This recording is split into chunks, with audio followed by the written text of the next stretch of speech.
Hello everyone, welcome to bright IQ। तो आज हम लोग पढ़ने वाले हैं JSSC CGL में प्रैक्टिस सेट पेपर 6 के अंदर कंप्यूटर का सामान्य ज्ञान को। अभी तो टोटल 5 प्रैक्टिस सेट को हम लोग अच्छे से स्टडी कर चुके हैं, जिसमें हम लोग 4 पार्ट को स्टडी कर रहे हैं। ये प्रैक्टिस सेट आपका बहुत ज़्यादा इंपॉर्टेंट है, क्योंकि इसमें बहुत सारे क्वेश्चन ऐसे हैं जो आपके लेटेस्ट है और बहुत सारे क्वेश्चन आपके प्रीवियस ईयर्स पे आधारित है। सिर्फ आपका क्वेश्चन ही नहीं, बल्कि जितना भी उनसे कॉन्सेप्ट बन सकता है, उन सारे कॉन्सेप्ट को इसमें कवर अप किया गया है। इसीलिए ये आपका बहुत ज़्यादा इंपॉर्टेंट है। प्लीज़ जितना हो सके उतना अपने फ्रेंड सर्कल में इसे ज़रूर शेयर कीजिएगा। तो चलिए बिना लेट के हम लोग स्टार्ट करते हैं फर्स्ट क्वेश्चन से, जो है आपका कि उन्नत तकनीकें जैसे कि कृत्रिम बुद्धिमत्ता, क्वांटम कंप्यूटिंग आदि मुख्य रूप से डैश पीढ़ी के कंप्यूटरों के लिए थी। बताइए किस पीढ़ी के कंप्यूटरों के लिए थी? तो जी हाँ, ये आपकी 5वीं पीढ़ी के कंप्यूटर के लिए थी। आप इसे याद रखिएगा, बहुत इंपॉर्टेंट क्वेश्चन है ये आपका ना। वहीं आगे बढ़ते हैं, देखते हैं इसका नेक्स्ट क्वेश्चन जो है आपका कि यूनिवैक का विस्तृत रूप होता है। बताइए क्या होता है इसका विस्तृत रूप? तो जी हाँ, आपका यूनिवैक का विस्तृत रूप जो होता है वो आपका होता है यूनिवर्सल ऑटोमेटिक कंप्यूटर। क्या होता है? यूनिवर्सल ऑटोमेटिक कंप्यूटर होता है। देखते हैं इसका नेक्स्ट क्वेश्चन जो है आपका कि CPU को कितने भागों में बांटा गया? तो देखिए CPU को बेसिकली 3 भागों में बांटा गया है। अब क्वेश्चन यहाँ पे आता है कि कौन सा 3 भागों में बांटा गया? तो देखिए पहला आपका ALU arithmetic logic unit, CU control unit, वही मेमोरी यूनिट। इस तरह से आपका टोटल 3 भागों में इसे बांटा गया है, ALU, CU और मेमोरी यूनिट। ठीक है, तो इसे आप याद रखिए कि कंप्यूटर CPU को टोटल कितने भागों में बांटा गया? तो वह आपका 3 भागों में बांटा गया है। नेक्स्ट क्वेश्चन है कि निम्नलिखित में से किसे इनपुट डिवाइस के रूप में प्रयोग किया जाता है? बताइए किसे किया जाता है? तो जी हाँ, इसमें से अगर आप देख सकते हैं कि वेबकैम एक आपका ऐसा चीज़ होता है जिसे हम लोग बेसिकली इनपुट के रूप में प्रयोग करते हैं, और साथ ही साथ इसमें आपका वीडियो इमेज खींचने में भी इसका प्रयोग जो है वो किया जाता है। इसे याद रखिएगा। वहीं आगे बढ़ते हैं, देखते हैं इसका नेक्स्ट क्वेश्चन जो है आपका कि डॉक्यूमेंट में पिक्चर्स या टेक्स्ट जोड़ने या रखने के लिए का प्रयोग किया जाता है। बताइए किसका प्रयोग किया जाता है? तो जी हाँ, हम लोग इसके लिए किसका प्रयोग करते हैं? तो वो है आपका इंसर्ट का प्रयोग करते हैं ना। याद रखिएगा किसका प्रयोग करते हैं? तो इंसर्ट का प्रयोग करते हैं। वहीं आगे बढ़ते हैं, देखते हैं इसका नेक्स्ट क्वेश्चन जो है आपका कि प्रचालन तंत्र यानी ऑपरेटिंग सिस्टम द्वारा निम्नलिखित में से कौन सा संशोधन यानी रिसोर्सेज को संरक्षण किया जा सकता है? बताइए किसका संरक्षण किया जा सकता है? तो जी हाँ, अगर आप यहाँ पे देख पा रहे होंगे तो इसमें से हम लोग जिसे संरक्षण कर सकते हैं वो है आपका इनपुट आउटपुट डिवाइस है, वहीं आपका मेमोरी है, CPU है। हम लोग ये सभी को जो है वो संरक्षित कर सकते हैं। इसे आप याद रखिएगा।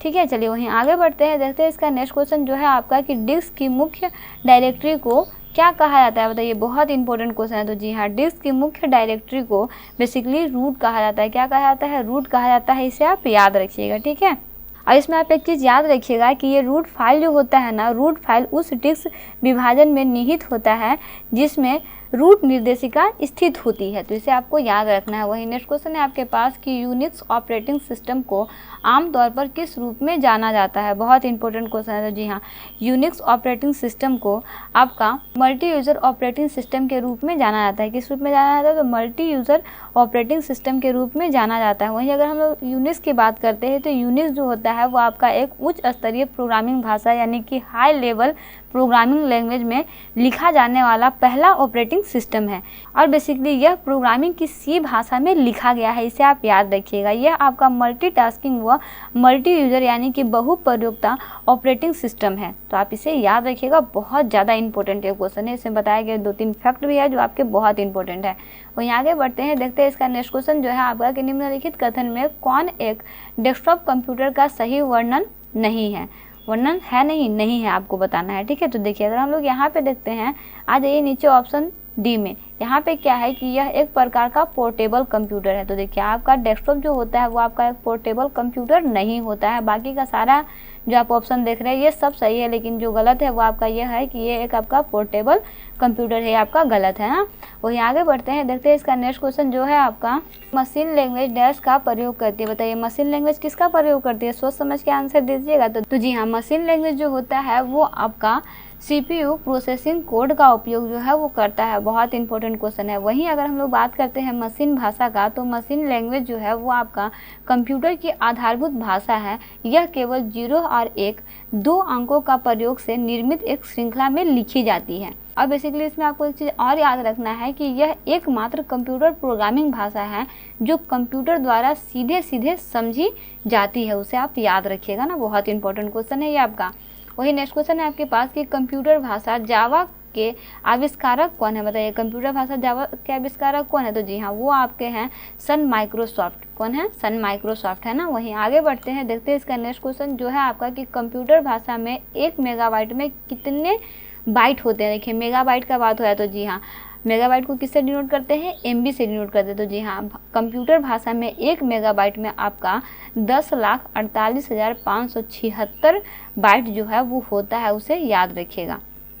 वहीं आगे बढ़ते हैं, देखते हैं इसका नेक्स्ट क्वेश्चन जो है आपका कि एक आईपी पता है, बताइए एक आईपी पता क्या होता है। तो जी हाँ आपका जो एक आईपी पता है वो आपका नेटवर्क में प्रत्येक कोड के लिए एक विशिष्ट पहचान होता है। वहीं एक 32 बिट की कोड होती है और इसमें 8 अष्टक होते हैं। दैट मीन्स उपयुक्त सभी कथन जो है वो आपके आईपी के बारे में सही। आईपी क्या होता है, इंटरनेट प्रोटोकॉल होता है ना। तो इंटरनेट प्रोटोकॉल के बारे में सारे बातें जो है वो आपके सही है ना।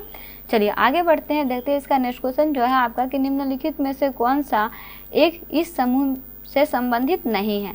संबंधित है नहीं, संबंधित नहीं है। तो देखिए आपका स्पैम जो है, स्पैम इससे संबंधित नहीं है। स्पैम जो है वो आपका प्रायः विज्ञापनों के प्रचार प्रसार आदि के लिए भी भेजे जा सकते हैं, तो इसे आप याद रखिएगा। वही नेक्स्ट क्वेश्चन है आपके पास कि दुनिया में सबसे पहला वेब ब्राउज़र का नाम डैश था और ही द्वारा विकसित किया गया था। किनके द्वारा विकसित किया गया था, यहाँ पे डैश होता ठीक ना, तो यहाँ पे थोड़ा मिस्टेक हो गया है। तो देखिए दुनिया में वेब ब्राउज़र का नाम क्या है, तो वो तो आपको पता ही होगा कि वेब ब्राउज़र क्या होता है, WW होता है ना, that means world wide web होता है। इसके विकास शायद आपको नहीं पता होगा, तो जी हाँ इसका विकसित करने वाले जो व्यक्ति हैं वो आपके हैं टिम बर्नर्स-ली। कौन है, टिम बर्नर्स-ली हैं। That means world wide web और टिम बर्नर्स-ली इसका करेक्ट आंसर हो जाएगा ना। तो आपको इसमें एक चीज़ बहुत इंपॉर्टेंट है जो आपको याद रखना है कि वेब ब्राउज़र सॉफ्टवेयर जो है वो आपका हाइपर टेक्स्ट सॉफ्टवेयर प्रोटोकॉल पर कार्य करता है, यानी कि HTTP पर कार्य करता है। HTTP आपका क्या हो जाएगा, हाइपर टेक्स्ट ट्रांसफ़र प्रोटोकॉल हो जाएगा ना, इस पे ये कार्य करता है। ठीक है, वहीं आगे बढ़ते हैं, देखते हैं इसका नेक्स्ट क्वेश्चन जो है आपका कि इंटरनेट से संबंधित शब्द होस्ट का क्या अर्थ होता है, बताइए इंटरनेट से संबंधित शब्द होस्ट का क्या अर्थ होता है। तो जी हाँ अगर हम लोग यहाँ पे देखते हैं तो इंटरनेट से संबंधित होस्ट का अर्थ जो है वो आपका होता है कि वह कंप्यूटर जो इंटरनेट से जुड़ा हो उसे क्या बोलते हैं, होस्ट बोलते हैं ना। चलिए बेसिकली इसमें क्या होता है कि इसके माध्यम से संसाधनों से संबंधित सूचनाएं हो गया, सेवाएं हो गया और इम्पोर्टेंट अनुप्रयोग यानी कि एप्लीकेशन हो गया, वो आपके नेटवर्क पर प्रयोगकर्ताओं को मिलते हैं। चलिए वहीं आगे बढ़ते हैं, देखते हैं इसका नेक्स्ट क्वेश्चन जो है आपका कि पेज प्रीव्यू मोड में होता है। बताइए पेज प्रीव्यू मोड में आप क्या कर सकते हैं। तो जी हाँ पेज प्रीव्यू मोड में क्या होता है कि आप अपने डॉक्यूमेंट के सभी पेज को देख सकते हैं। ऑप्शन ए ना, सभी पेज को देख सकते हैं ना प्रिंट करने से पहले। चलिए आगे बढ़ते हैं, देखते हैं इसका नेक्स्ट क्वेश्चन जो है आपका कि वर्ड में अलाइनमेंट और फॉन्ट साइज के लिए कौन सा टूल बार बटन डिस्प्ले करता है, बताइए। तो जी हाँ अगर हम लोग बात करते हैं वर्ड यानी कि MS वर्ड में अलाइनमेंट और फॉन्ट साइज के लिए आपका फॉर्मेटिंग टूल बार जो है वो बटन्स डिस्प्ले करता है। कौन सा बार, तो यहाँ का फॉर्मेटिंग टूल्स बार ना, इसे याद रखिएगा। वहीं आगे बढ़ते हैं, देखते हैं इसका नेक्स्ट क्वेश्चन जो है आपका कि एक्सेल में सेल की पहचान निम्नलिखित में से कौन करता है, बताइए। तो जी हाँ MS एक्सेल में सेल और रेंज दोनों का ना, सेल और रेंज की पहचान जो है उसके नाम द्वारा होता है जो नेम बॉक्स में प्रदर्शित होता है, यानी कि जो आप नाम उससे मतलब उसको सेव करके रखिएगा उसी नाम से आप उसको पहचान सकते हैं, यानी कि आप दोबारा से उसको खोल के देख सकते हैं। तो इसे याद रखिएगा कि आपका MS एक्सेल में सेल या फिर रेंज की पहचान के लिए उसके नाम के द्वारा उसकी पहचान की जाती है जो नेम बॉक्स में प्रदर्शित होता है।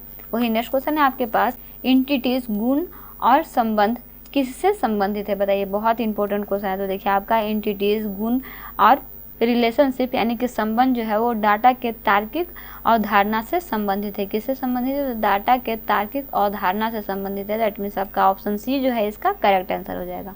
तो देखिए इस तरह से हम लोग प्रैक्टिस सेट पेपर 6 के अंदर कंप्यूटर के ज्ञान को पूरी तरह से कंप्लीट कर चुके हैं। यह आपका रहा कंप्लीट वीडियो जिसमें हम लोग झारखंड के सामान्य ज्ञान हो गया, आपका सामान्य अध्ययन हो गया, सामान्य विज्ञान हो गया और सामान्य कंप्यूटर, चारों पार्ट से कंप्लीट वीडियो को स्टडी कर चुके हैं। बाकी का लिंक डिस्क्रिप्शन बॉक्स में दिया हुआ है, वहां जाके आप संपूर्ण वीडियो को अच्छे से स्टडी कर सकते हैं। अभी तक हम लोग टोटल 6 प्रैक्टिस सेट को अच्छे से स्टडी कर चुके हैं। ये सारा पेपर आपका बहुत बहुत ज़्यादा इंपॉर्टेंट है। आज अभी 4 तारीख हो रहा है, हम लोगों का टारगेट है कि इसे 10 तारीख तक हम लोग कम से कम जो है वो 10 सेट को कंप्लीट कर सकें, और हम लोग कर भी लेंगे। 10 तारीख तक आपका सारा का सारा 10 सेट जो है वो आपका मिल जाएगा। सारा का PDF जो है वो आपका 5 से 10 के बीच में PDF भी प्रोवाइड हो जाएगा।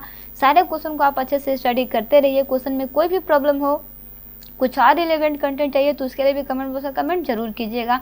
साथ ही साथ हम लोग पेपर 2 हिंदी में जो है वो बहुत सारे क्वेश्चन को सॉल्व किए हैं। इसमें भी हम लोग एक बहुत ही प्रसिद्ध बुक है, हम लोग उसी शिवांगन पब्लिकेशन का बुक है, उसी बुक से सारा हम लोग उसमें पेपर 2 का भी पढ़े हैं हिंदी का, जिसका जो है वो आपका सारा वीडियो का लिंक जो है वो दिया हुआ है, या फिर आप जाके के प्लेलिस्ट में भी सारे वीडियो को स्टडी कर सकते हैं।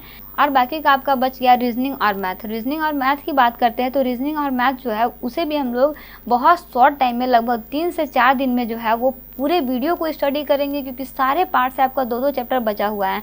देखिए, मैं चाहती हूँ कि आपका मैथ और रीजनिंग जो है मैं आपको ऐसा बेसिक कॉन्सेप्ट दूँ कि उस कॉन्सेप्ट पे अगर नहीं भी पढ़े हैं, थोड़ा भी पढ़े हैं, तो आप अगर उस कॉन्सेप्ट को याद रखते हैं तो आपका बहुत सारा क्वेश्चन जो है ना वो आपका बन जाए। उस तरह से मैं आपको तैयार कर रही हूँ और उसे हम लोग जल्दी ही स्टडी करेंगे। ठीक है, तो मिलते हैं नेक्स्ट वीडियो में एक इंपॉर्टेंट पार्ट, एक इंपॉर्टेंट टॉपिक के साथ। तब तक इस सारे वीडियो को अपने फ्रेंड सर्कल में, अपने रिलेटिव में जो भी इस एग्जाम को लिख रहे हैं, प्लीज़ इसे शेयर जरूर कीजिएगा। Thanks for watching. Like share and subscribe bright IQ।